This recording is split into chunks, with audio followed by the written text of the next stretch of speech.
They called this place a paradise. But to us, it was a beautiful cage. It was late 1898. The world was changing at a violent, dizzying speed. Back home in America, people talked about manifest destiny and drawing new lines on a map. But on the ground, in the humid, rain-soaked island of Bohol, those lines were written in blood. My name is Dwight. I was just a young soldier from Ohio, sent across the Pacific Ocean in a wool uniform that suffocated me, carrying a rifle I didn't want to use.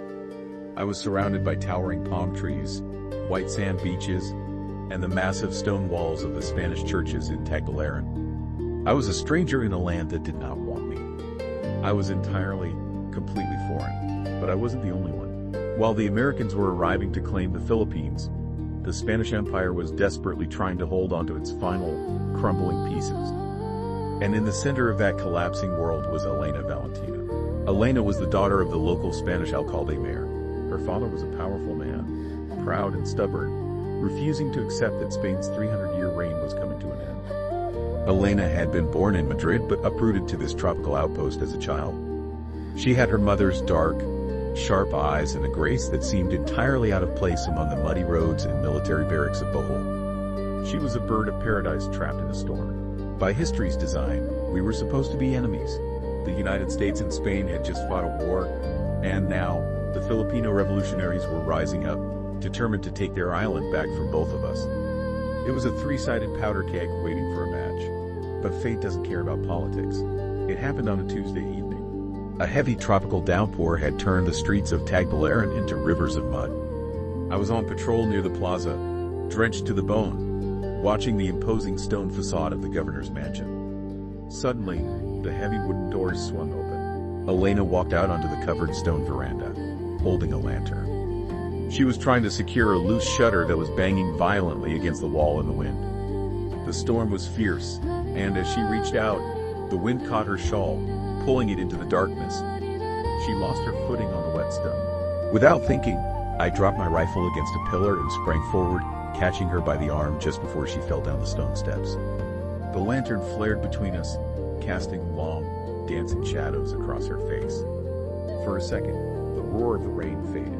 I was holding the arm of a Spanish aristocratic woman, a completely forbidden act for an American infantryman. She gasped, pulling back, her dark eyes wide with sudden fear. She looked at my uniform, then up at my face. She didn't scream. She didn't call for her father's guards. Instead, she just breathed, her chest rising and falling as the rain swept around us. "Gracias," she whispered, her voice barely carrying over the wind. It was Spanish, a language I barely understood. "You're welcome," I replied in English, a language she didn't speak. We stood there under the stone arches, two foreigners from opposite sides of the Atlantic, stranded on an island in the middle of the Pacific, watching each other. In that single, quiet moment, we both knew the truth. We were both terrified, we were both miles from home, and we were both entirely alone. Then, a heavy boot echoed from inside the mansion. Her father was coming. Elena looked at me, a sudden desperation in her eyes.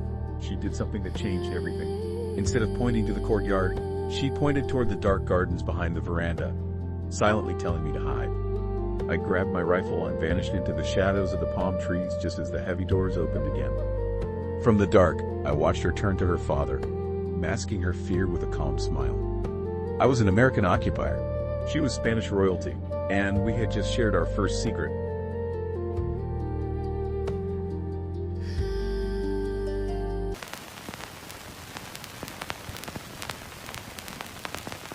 After that rainy night at the governor's mansion, my world shifted completely. Every patrol through the cobblestone streets of Tagbilaran became a search.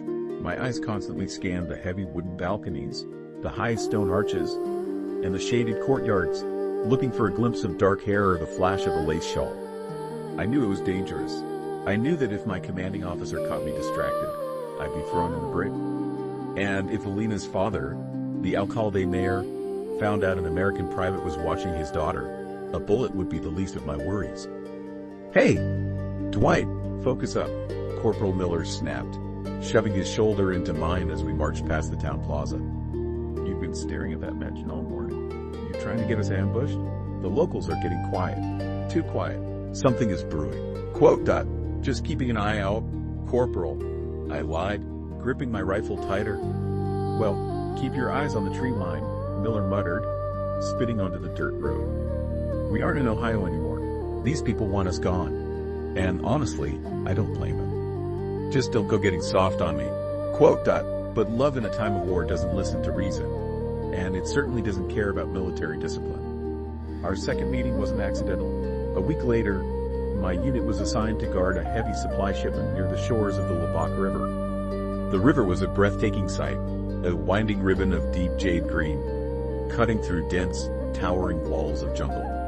It was peaceful, a stark contrast to the thick, suffocating tension bubbling across the rest of Bohol. During a midday break, while the other men were smoking cigarettes and resting under the shade of a mango tree, I walked a short distance down the riverbank to splash cold water on my face.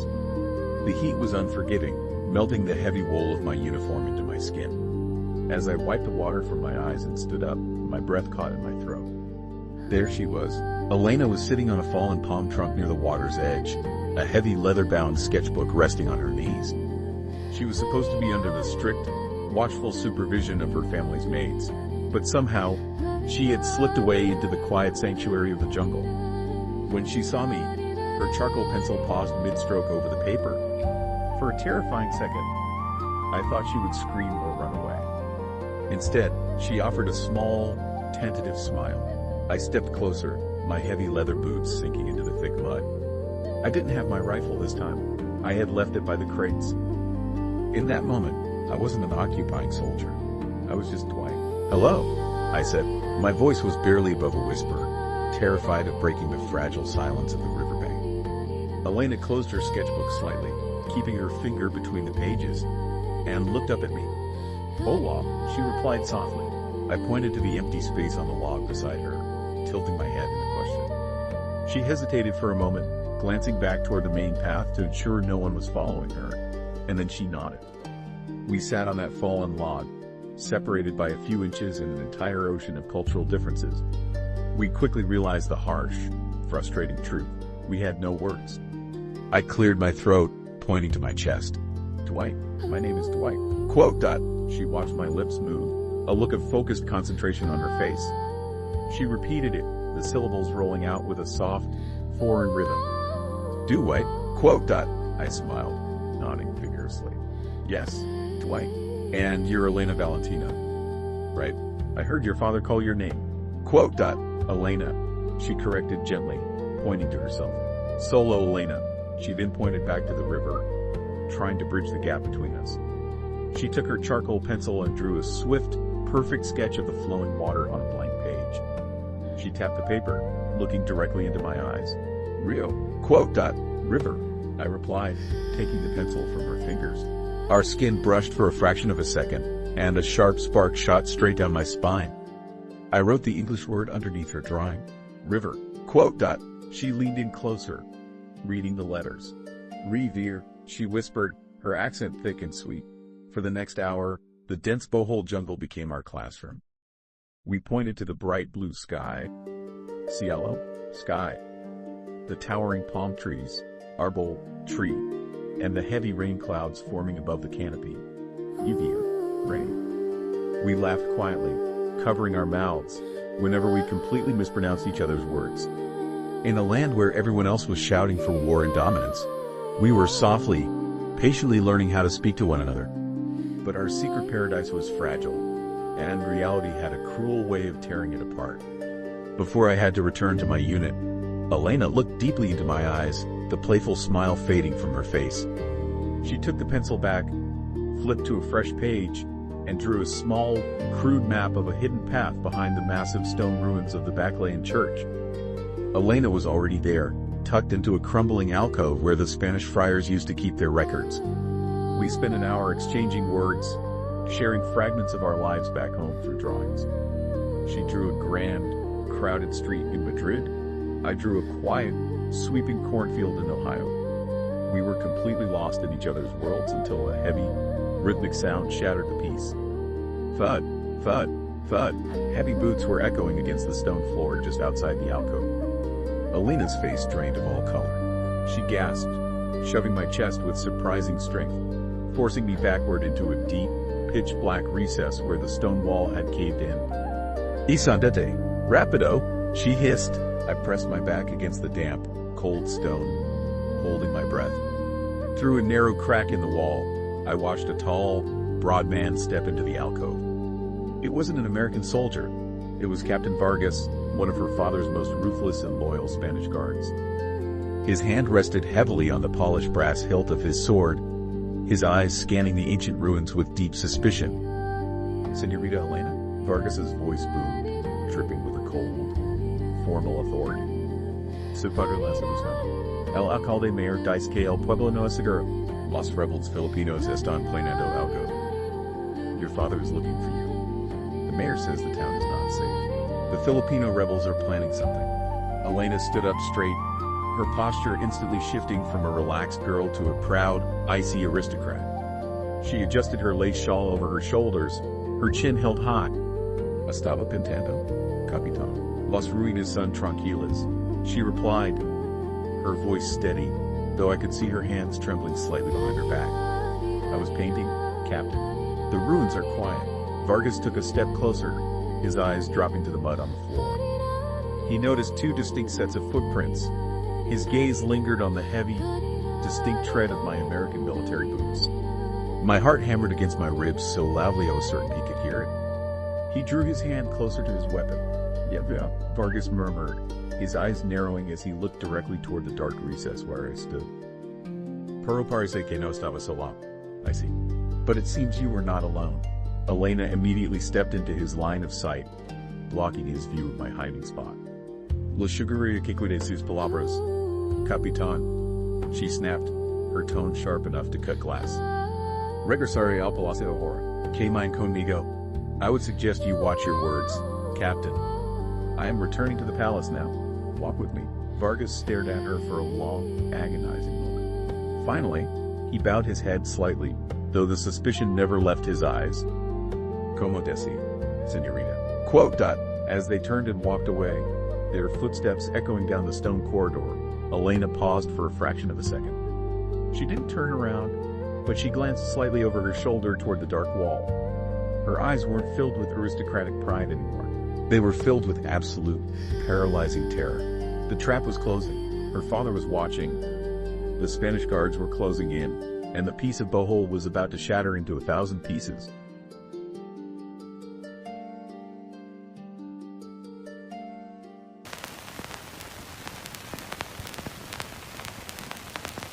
The tension in Bohol didn't just snap, it exploded. For 3 days after my narrow escape at the Baclayan church ruins, I was confined to barracks. The entire American detachment was on high alert.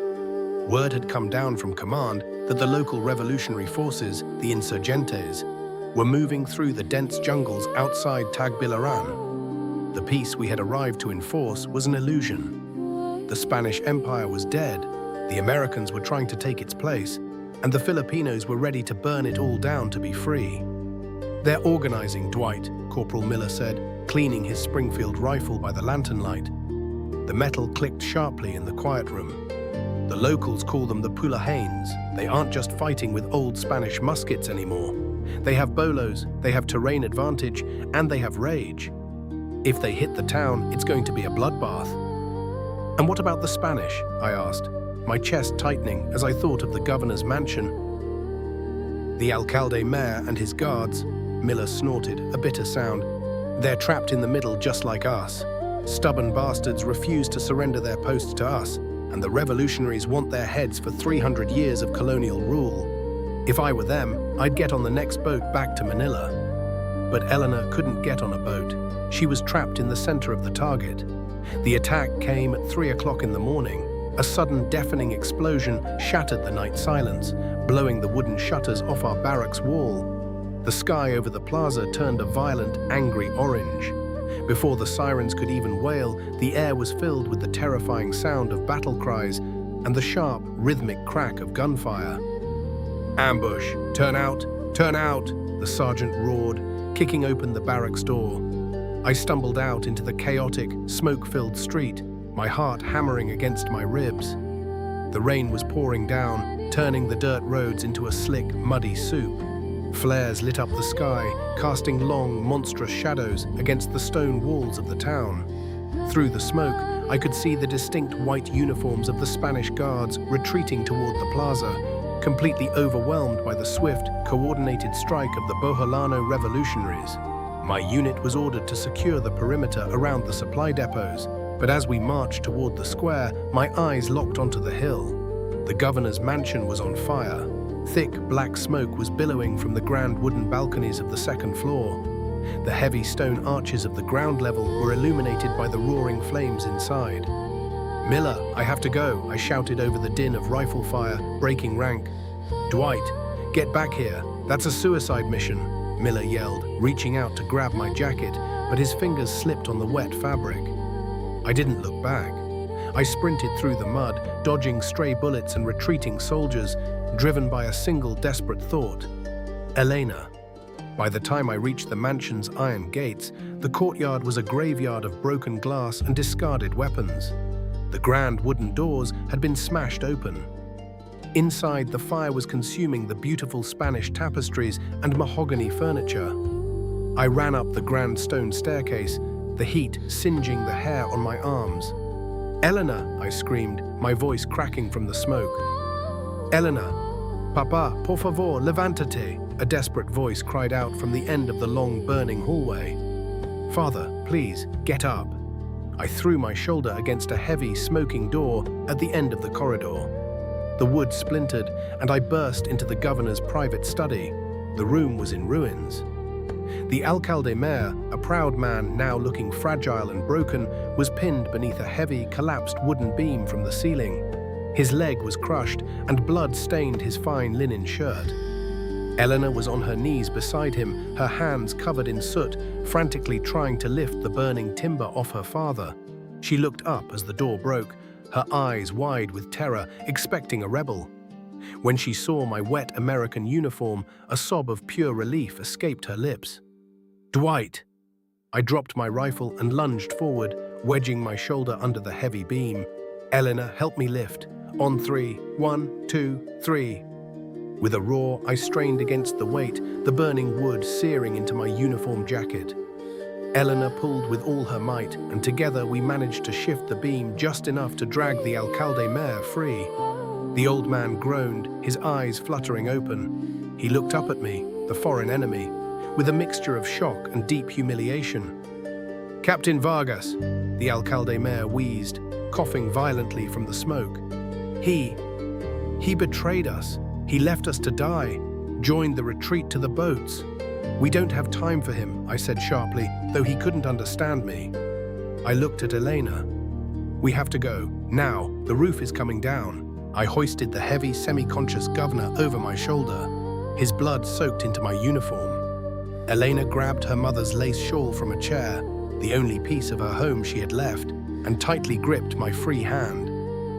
As we reached the top of the staircase, a massive section of the ceiling caved in behind us, sending a wall of sparks and fire into the air.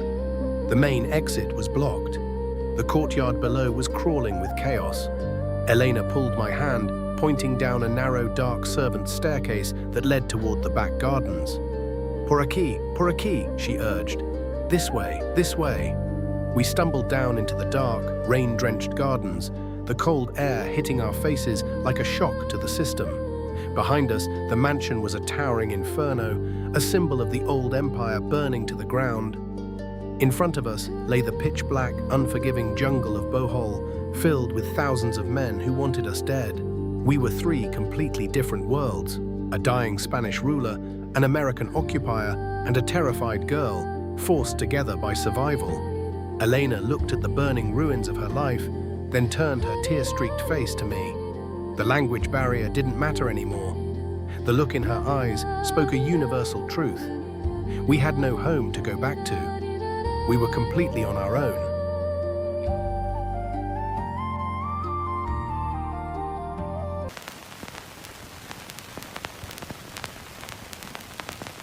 The jungle at night was not a refuge. It was a living, breathing labyrinth that wanted to swallow us whole. The roar of the burning mansion slowly faded behind us, replaced by the deafening symphony of the tropical wilderness. The relentless pelt of rain against the canopy, the sharp chirp of night insects, and the heavy, ragged breathing of 3 people running for their lives. I stumbled blindly through the thick undergrowth, the muddy ground trying to rip the boots right off my feet. The alcalde mayor was a dead weight over my shoulder. His groans of agony grew weaker with every step I took, and I could feel the warm stickiness of his blood seeping through the fabric of my uniform jacket. Beside me, Elena was a ghost in the dark. Her fine dress was torn to shreds by the sharp thorns of the wild rattan, her bare arms scratched and bleeding, but she didn't complain. She didn't slow down. She held my left hand with a grip so fierce it numbed my fingers, guiding us deeper into the wilderness she had known since childhood. "Espera, Dwight, espera," she gasped suddenly, her voice cracked and breathless. She pulled me toward a massive wall of volcanic rock wrapped in thick, hanging banyan roots. "Wait, Dwight, wait."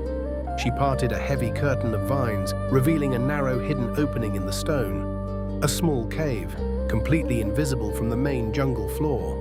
It was a limestone cavern, one of the thousands hidden beneath the surface of Bohol.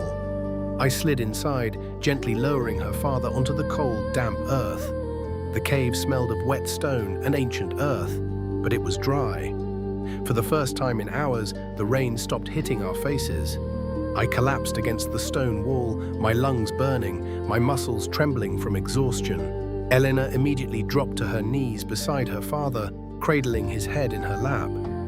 She took her mother's lace shawl, the only artifact left of her noble life, and used it to wipe the sweat and soot from his pale, wrinkled forehead. "Papa, por favor, mírame," she wept softly, her voice echoing off the cavern walls. "Father, please, look at me." The old man's eyes slowly fluttered open. The proud, terrifying alcalde mayor, who had ruled the district with an iron fist, looked up at his daughter, then shifted his gaze to me. I was sitting in the shadows, my uniform soaked, my hands stained with his blood. There was no anger in his eyes anymore, only a profound, tragic defeat.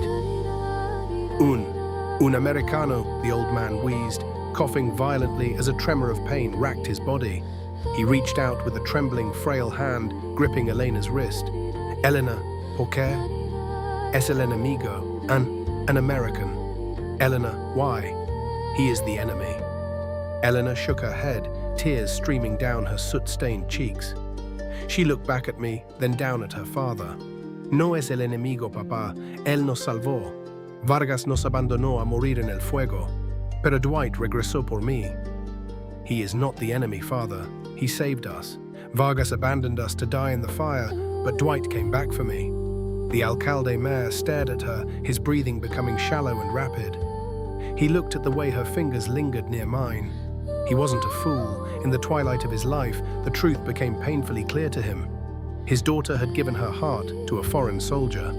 He closed his eyes for a long, agonizing moment, the silence in the cave stretching until it felt suffocating. When he opened them again, he looked directly at me. He raised a heavy, trembling finger, pointing it straight at my chest. "Soldado," he croaked, his voice dropping to a harsh, desperate whisper. "Soldier." I stood up and knelt beside them, leaning in close. "I'm listening, sir." He spoke in broken, heavily accented English, forcing the words out with the last of his strength. "Spain. Spain is finished here. My country, gone. My house, ash. I have nothing left to give her." A single tear cut a clean line through the soot on his cheek. "Protect her. From the rebels. From your own men. Protect my Elena. Prometemelo. Promise me." I looked at Elena. Her dark eyes were wide, pleading, locked onto mine in the dim light of the cavern. The war outside didn't matter. The lines drawn on the maps by politicians thousands of miles away didn't matter. I took the old man's frail, cold hand in mine and squeezed it tightly. "I promise you, sir, on my life, I will protect her." The alcalde mayor let out a long, shuddering sigh. The tension left his face, his jaw relaxing as a fragile peace finally settled over his features. He looked at Elena one last time, a faint, loving smile touching his lips. "Mi querida Elena," he whispered. "My dear Elena." Then his hand went completely limp in mine. His chest stopped rising. The silence that followed was absolute. Elena froze, her breath catching in her throat as she stared at her father's still face. She pressed her forehead against his chest, her shoulders shaking violently as a wave of silent, agonizing grief took hold of her. She didn't scream, she couldn't risk the sound, but the quiet sobs tearing through her body broke my heart into a million pieces. I didn't know what to say. I didn't have the Spanish words to comfort a daughter who had just lost her father and her entire world in a single night. So I didn't speak. I simply moved closer, wrapping my arms around her trembling shoulders, pulling her into my chest. She didn't pull away. She buried her face into the damp wool of my American uniform, weeping for the empire that had fallen, the father she had lost, and the terrifying, unknown future that lay ahead. Two foreigners, holding onto each other in a dark cave, buried deep within a foreign land. We had survived the storm, but as the first grey light of dawn began to creep through the vines at the entrance of the cave, a new reality set in. We couldn't stay here forever, and when we stepped out of this cave, we would be running from everyone.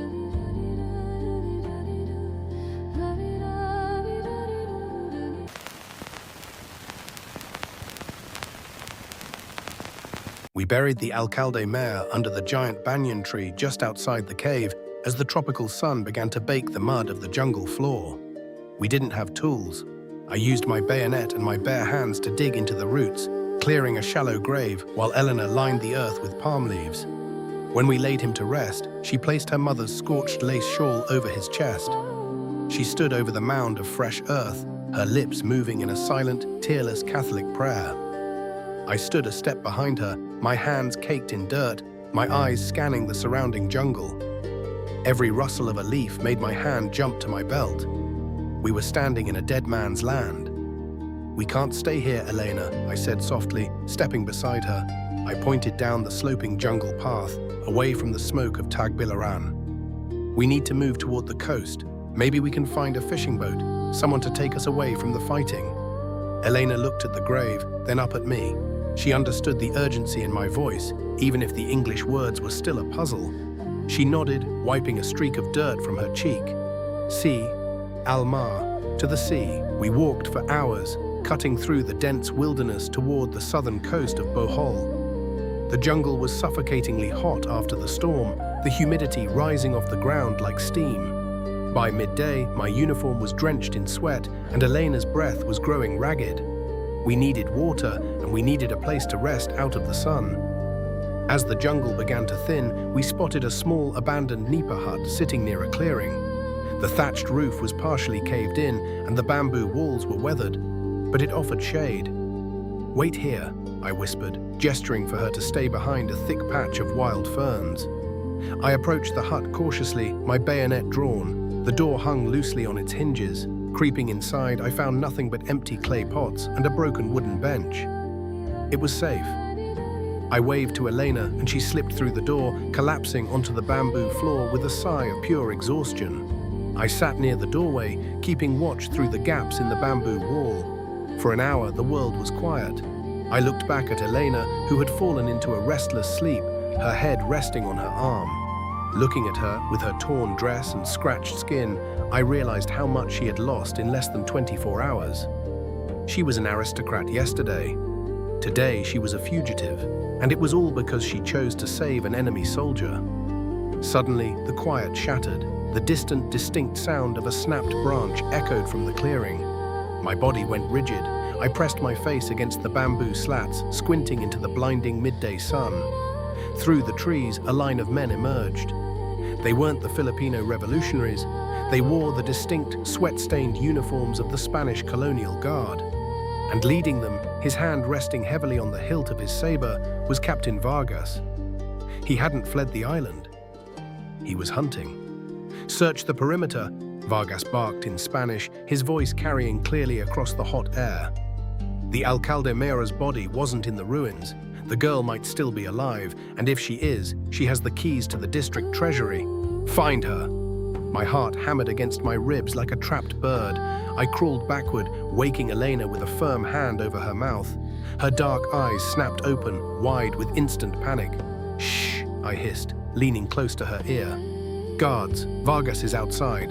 Elena's eyes went cold with fury and fear at the mention of the man who had left her family to burn. She nodded quickly, signaling she would be silent. Through the cracks in the floorboards, we could hear the heavy thud of boots approaching the hut. Vargas was walking up the wooden steps. The bamboo structure creaked under his weight. If he stepped inside, we were finished. There was no back exit. "Capitan," a voice shouted from the tree line, stopping Vargas right at the threshold. One of his soldiers was calling out from the banyan tree down the path. "Venga rápido, hemos encontrado algo.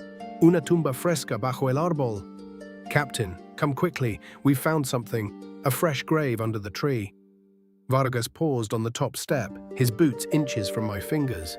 He swore loudly in Spanish, turning on his heel and jogging back down the steps toward the clearing. "Move! If the grave is fresh, they are close." I didn't waste a single second. "Elena now," I whispered, grabbing her hand. We slipped out of the hut, dropping through a gap in the rear floorboards into the tall, sharp kogon grass beneath the structure.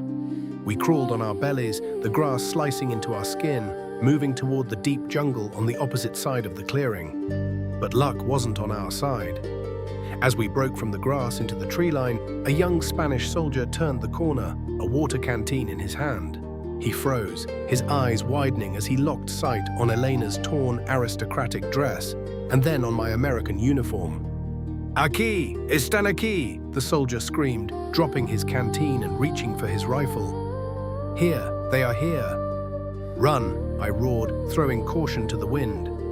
I lunged forward, slamming my shoulder into the soldier's chest before he could raise his weapon. He hit the ground hard, his rifle flying into the undergrowth.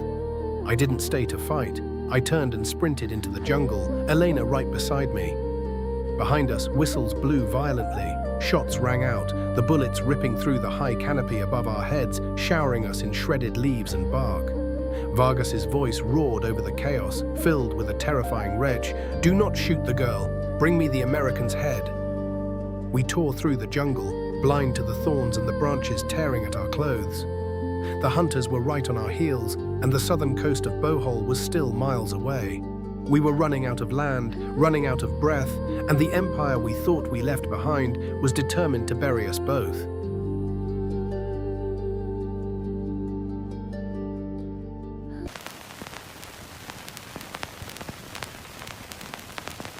The air felt like liquid glass as we burst through the final thicket of ferns, the world opening up into a blinding sheet of green and silver. It was the Lobok River, but we weren't at the quiet, peaceful bank where we had shared our first words over a charcoal sketchbook. The current here was furious, fed by the mountain storms, churning violently between high, muddy cliffs. "Dwight, Mira," Elena gasped, her voice raw, pointing a trembling finger down the bank. Tethered to a thick mangrove root was a small, hollowed-out wooden banker, a traditional outrigger boat. It was old, missing its paddle, but it was floating. It was our only ticket out of this trap. "Go!" "Get in," I yelled, pushing her toward the muddy slope, before her boots could even touch the water. A sharp, deafening crack echoed from the tree line behind us. A bullet hissed past my ear, slamming into the mud inches from Elena's foot, sending up a spray of brown water. "Señorita Elena, deténgase," a voice roared. "Miss Elena, stop." I spun around, raising my bayonet. Breaking through the brush, their uniforms torn and faces dripping with sweat, were Captain Vargas and 3 of his remaining guards. Their rifles were raised, smoke still drifting from the barrel of the lead man's weapon. Vargas stepped forward, his saber drawn, a cruel, desperate triumph flashing in his eyes. "Move away from the girl, Americano," Vargas hissed in broken English, his chest heaving as he pointed his blade at my throat. "You are outnumbered. You are outgunned. The war is over for you." I didn't step back. I stood squarely between his men and the boat where Elena was scrambling inside. "She isn't going back with you, Vargas. Her father told me what you did. You left them to burn." Vargas's eyes narrowed, a flash of irritation crossing his face before turning into a cold sneer. "The alcalde mayor was a fool clinging to a dead empire. Spain is gone. The Americans think they own this island now, but the jungle belongs to no one. If I take the girl, I take the keys to the treasury, and I buy my passage out of this wretched country, out of my way. No, a steady voice cut through the humid air. Eleanor stood up in the rocking boat. Her dress was ruined, her face was stained with dirt and tears.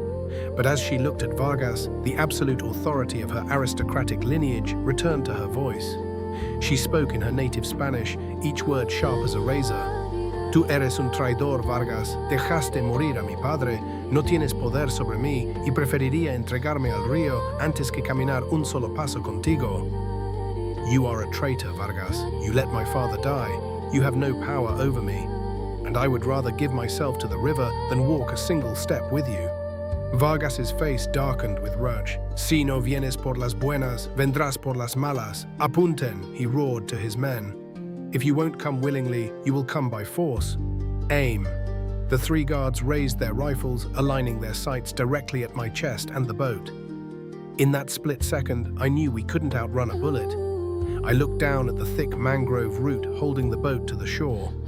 My rifle was gone, but the bayonet was still in my hand. Elena, hold on, I shouted. With a desperate roar, I lunged forward, not at Vargas, but downward, slamming the heavy steel blade of my bayonet into the thick, twisted vine holding the boat. Fuego, Vargas screamed. Fire. The rifles cracked. A violent impact slammed into my right shoulder, the force spinning me around as a white-hot agony exploded through my upper body. I stumbled backward, my boots losing their grip on the slick mud of the riverbank. But the vine had severed. The powerful rushing current of the Lobok River instantly seized the wooden boat, pulling it away from the shore with terrifying speed. Dwight, Eleanor shrieked, her hands reaching out over the widening gap of rushing water. Her eyes filled with absolute horror as she saw the blood blooming across my uniform jacket. As I fell toward the muddy bank, Vargas lunged forward, his saber raised to finish me. But he underestimated the depth of the mud. His heavy boot sank deep into the swampy earth, throwing off his balance. Using the last ounce of strength in my good arm, I threw my weight into him, tackling him into the churning water at the river's edge. We crashed into the river together, the current instantly wrapping around us like iron bands. The water choked my lungs, the pain in my shoulder dragging me downward into the dark, jade-green depths. Through the bubbles and the rushing chaos of the water, I saw the wooden boat sweeping around the bend of the river, moving fast toward the open sea. Eleanor was still reaching sea out, her silhouette growing smaller and smaller until the jungle swallowed her from view. I let the current take me, my vision fading to black as Vargas's grip loosened in the violent water. She was free of the palace, free of the guards, and free of the war. But as the darkness closed in, a single devastating thought echoed in my mind. I was leaving her entirely alone under a foreign sky, us both.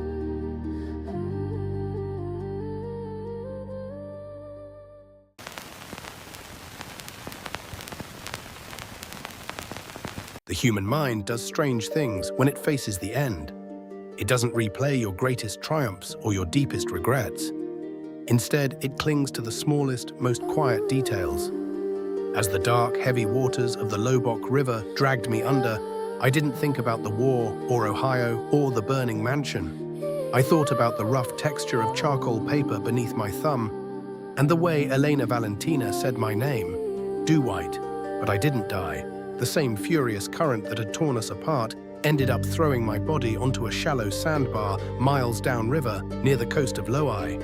When I finally opened my eyes, the midday sun was blinding, stinging my cracked lips. My right shoulder was a frozen mass of agony, the uniform jacket torn and caked in dried blood and river mud. Vargas was gone, lost somewhere to the depths of the river. I was alive, but I was entirely broken. I spent 3 days stumbling along the southern coastline, hiding in the mangrove swamps by day and walking by night. I survived on raw coconut meat and rainwater trapped in large leaves. My unit would have marked me as deserter or missing in action by now. To the Americans, I was a ghost. To the locals, I was still the enemy. On the 4th evening, the fever from my infected wound finally broke, and the sky cleared to reveal a massive, brilliant blanket of stars. I reached a quiet, secluded cove where the white sand met the dark, glass-like surface of the open sea, and there, resting tilted on its side against the shore, was the wooden outrigger boat. It was empty. My heart shattered in my chest. I fell to my knees beside the hollowed-out log, my hand trembling as I brushed the sand off the wooden hull. "Elena," I whispered into the empty night air. "Looking for this?" A voice called out softly from the shadows of the palm trees. I spun around, my hand instinctively dropping to a bayonet that was no longer there. Emerging from the darkness of the tree line was a young Filipino man, wearing the simple, woven clothing of a local fisherman. He didn't carry a rifle or a bolo knife. Instead, he carried a small clay pot, steaming with the scent of boiled fish. But it wasn't him who made my breath catch in my throat. Stepping out right behind him, wrapped in a simple, faded local sarong, instead of her heavy European silk dress, was Elena. Her dark hair was tied back, her skin golden from the coastal sun, and though she looked thin and weary, she was whole. She was alive. When her eyes locked onto my face, she froze. The clay pot the fisherman held nearly slipped from his hands as Eleanor let out a sharp, choked sob and sprinted across the white sand. I stood up, completely forgetting the agony in my shoulder, and caught her as she threw her arms around my neck. We collided on the shore, the momentum sending us both into the soft sand. She buried her face into the crook of my neck, her tears hot against my skin, her fingers gripping the tattered wool of my uniform as if she were anchoring herself to the earth. Dwight, pensé que estabas muerto, she wept, her voice a beautiful, frantic melody in the quiet night. Te vi caer, el río, Dwight. I thought you were dead. I saw you fall, the river. I'm here, I choked out, my own tears blurring the stars above us. I held her tight with my one good arm, pressing my forehead against hers. I'm right here. I didn't break my promise. The fisherman approached slowly, a gentle, understanding smile on his weathered face. He looked at my American uniform, then at Elena, and spoke in a soft, halting English. She washed ashore 3 days ago. Very scared. My family died. We hide her. The Spanish guards came looking, but we tell them the river take everything. We do not like the Spanish rulers, and we do not want your army here, soldier. But a girl alone is not a target of war. I looked up at him, a profound sense of gratitude washing over me. In a war where 3 nations were tearing each other apart for land and power, a simple Boholano fisherman had risked his life to save a stranded Spanish noblewoman because it was the human thing to do. "Thank you," I said, my voice thick with emotion. "Thank you," he nodded, placing the pot of food near us. "The tide changes at midnight. My brother has a larger boat. He can take you both across the strait to Mindanao. The mountains there are deep. No armies, no politics, just land for people who want to disappear." Later that night, as the midnight tide began to lap against the hull of the fisherman's boat, Elena and I stood on the edge of the shore. I stripped off my heavy American military jacket with its brass buttons and its bloodstains and let it drop into the wet sand. I left the army, the uniform, and the country I was forced to fight for right there on the beach. Elena took my hand, her fingers intertwining with mine perfectly. We stepped into the boat, leaving the shores of Bohol behind. As the fisherman rowed us out into the deep, quiet blue of the open sea, I looked up at the vast, sweeping sky. The stars looked exactly the same as they did back home in Ohio, and exactly the same as they did over Madrid. We had no money, we had no countries, we had no titles, and we still barely spoke the same language. We were just 2 refugees escaping a world that wanted to force us to be enemies. But as I looked at Elena Tin sitting beside me in the dark, watching the distant fires of the war fade into the horizon, I knew I wasn't afraid anymore. We were entering a blank page. And for the first time in our lives, being completely foreign didn't mean being alone. It meant we were finally free. We were foreign to this land, foreign to each other's languages, and foreign to the world changing around us. But in the middle of the ash and the blood of a revolution, we had found the only country that mattered. We had found each other. Thank you for watching Foreign. Drop a comment with your favorite chapter and subscribe for the next original series.